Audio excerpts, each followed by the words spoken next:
PT PP Persero Tbk semakin dekat menyelesaikan rencana divestasi aset anak usahanya di sektor perkeretaapian. PT PP optimis memperkuat posisi sebagai perusahaan konstruksi terkemuka di Indonesia untuk menopang pertumbuhan berkelanjutan. Pemirsa, PT PP Persero Tbk semakin dekat menyelesaikan rencana divestasi aset anak usahanya di sektor perkeretaapian, yaitu PT Celebes Railway Indonesia, di mana 3 calon investor telah mengajukan penawaran final, menandai tahap akhir proses divestasi yang diharapkan rampung pada tahun ini. PT PP Persero Tbk semakin dekat menyelesaikan rencana divestasi aset anak usahanya di sektor perkeretaapian, yaitu PT Celebes Railway Indonesia. Persero mengungkapkan proses divestasi sudah masuk tahap evaluasi terhadap 3 final planning offer atau FPO dari calon investor. Pengerucutan private bidder direncanakan selesai pada Oktober 2025. Langkah divestasi ini bagian dari strategi PT PP untuk fokus pada bisnis inti serta mengurangi beban hutang dan biaya bunga perusahaan. Selain PT Celebes Railway Indonesia, PT PP juga melakukan divestasi pada anak usaha lainnya, yaitu PT PP Infrastruktur yang bergerak di bidang sistem penyediaan air minum atau SPAM. 3 investor, 2 nasional dan 1 asing sedang melakukan due diligence sebelum mengajukan penawaran resmi. Divestasi ini diharapkan dapat memperkuat fokus bisnis utama dan efisiensi keuangan perusahaan. Dari sisi operasional, PT PP mencatatkan nilai kontrak baru sebesar Rp15,8 triliun hingga Agustus 2025, yang menandakan momentum bisnis konstruksi tetap berjalan positif meski perusahaan tengah merampingkan portofolio. Kontrak baru dinominasi proyek dari sektor BUMN, swasta, dan pemerintah, dengan berbagai segmen pengembangan infrastruktur seperti tambang, jalan, jembatan, dan pelabuhan. Dengan penyelesaian divestasi dan langkah strategis fokus bisnis konstruksi, PT PP optimis memperkuat posisi sebagai perusahaan konstruksi terkemuka di Indonesia untuk menopang pertumbuhan berkelanjutan. Berbagai sumber untuk IDX Channel. Menteri Keuangan Purbaya Yudi Sadewa mengaku belum mempunyai rencana membentuk Badan Penerimaan Negara menyusul keputusan Presiden Prabowo Subianto yang memasukkan pembentukan Badan Penerimaan Negara dalam program Hasil Cepat Rencana Kerja Pemerintah atau RKP tahun 2025. Purbaya menyatakan masih akan memakai instrumen yang ada untuk mendorong penerimaan negara. Menurut Purbaya, jika ekonomi tumbuh lebih cepat, maka penerimaan pajak juga akan terakselerasi. Meski demikian, Purbaya tidak menampik bahwa 10 tahun belakangan, rasio pajak terhadap produk domestik bruto stagnan di kisaran 10%.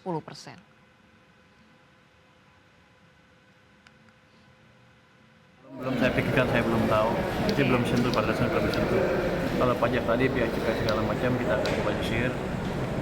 Ada masalah apa di sana kita akan perbaiki. Tapi basically gini, kalau pertumbuhan ekonomi Anda lebih cepat, dari triwulan keempat dibanding triwulan yang lalu, pajaknya juga akan tumbuh lebih cepat, lebih tinggi, lebih banyak. Kalau kita anggap rasio pajak ke PDB-nya konstan, setiap kenaikan 0,5% dari pertumbuhan ekonomi, saya akan dapat pajak tambahan sekitar berapa ya?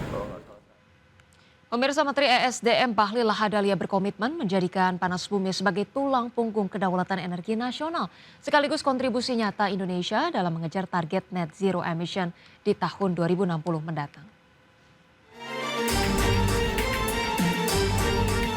Dalam gelaran Indonesia International Geothermal Convention and Exhibition atau IIGCE 2025, Menteri Energi dan Sumber Daya Mineral Bahlil Lahadalia memastikan Indonesia mendorong posisinya sebagai pemimpin global energi bersih, khususnya energi panas bumi. Bahlil menyebutkan pemerintah berkomitmen menjadikan panas bumi sebagai tulang punggung kedaulatan energi nasional sekaligus kontribusi nyata Indonesia bagi pencapaian target net zero emission dunia. Total cadangan panas bumi nasional tercatat mencapai 27 gigawatt atau diklaim menjadi yang terbesar di dunia. Namun saat ini energi panas bumi ini belum digarap secara optimal alias baru 10% yang dikelola sebesar 2,7 gigawatt. Hal ini disebutkan Bahlil lantaran sejumlah faktor, mulai dari kebutuhan modal yang besar, regulasi yang berbelit-belit, hingga tidak ramah terhadap investor termasuk keterbatasan jaringan transmisi listrik. Dan Indonesia mempunyai cadangan yang cukup besar. Terbesar di dunia. Sekitar 27 gigawatt atau 27.000 lebih megawatt. Dan dari sini baru kurang lebih sekitar 10% yang bisa kita kelola. Artinya masih ada 90% potensi ini. Dan ini adalah energi masa depan. Namanya emas uap. Ini emas uap. Dan harganya pun yang pemerintah telah terapkan cukup ekonomis. Dalam Kepmen ESDM untuk tahap pertama 10 tahun pertama 9,5 sen per kWh.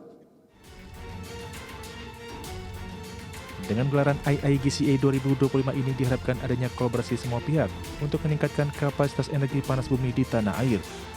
Ajang ini juga diharapkan menarik investasi dengan potensi transaksi hingga $2 miliar Amerika Serikat serta peluncuran 5 proyek geothermal strategis nasional.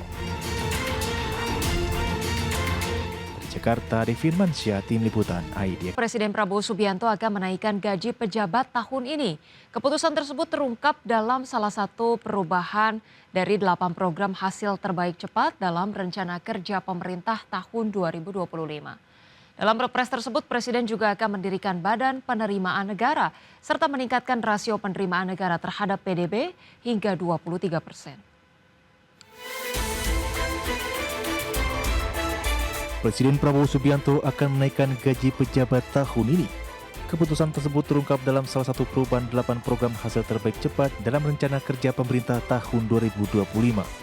Perubahan ini dituangkan dalam Peraturan Presiden Nomor 79 Tahun 2025 tentang pemutahiran rencana kerja pemerintah tahun 2025 yang berlaku sejak 30 Juni 2025.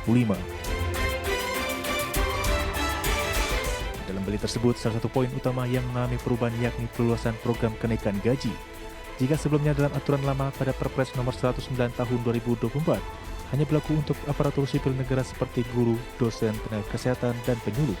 Kini dalam Perpres Nomor 79 Tahun 2025, Prabowo juga menegaskan kenaikan gaji untuk TNI, Polri, serta pejabat negara.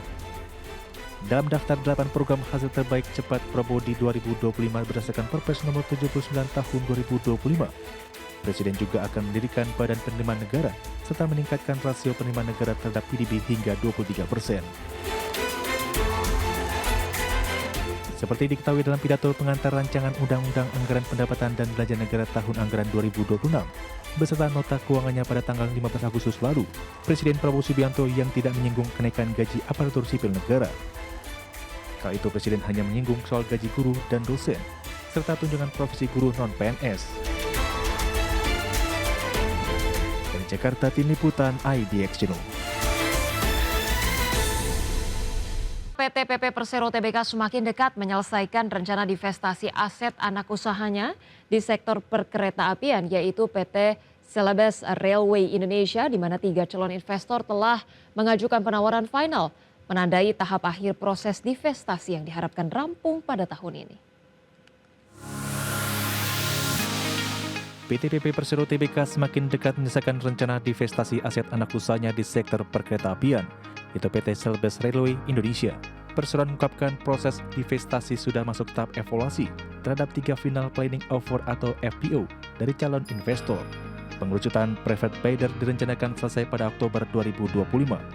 Langkah divestasi ini bagian dari strategi PT PP untuk fokus pada bisnis inti serta mengurangi beban hutang dan biaya bunga perusahaan. Selain PT Celebes Railway Indonesia, PT PP juga melakukan divestasi pada anak usaha lainnya, yaitu PT PP Infrastruktur yang bergerak di bidang sistem penyediaan air minum atau SPAM.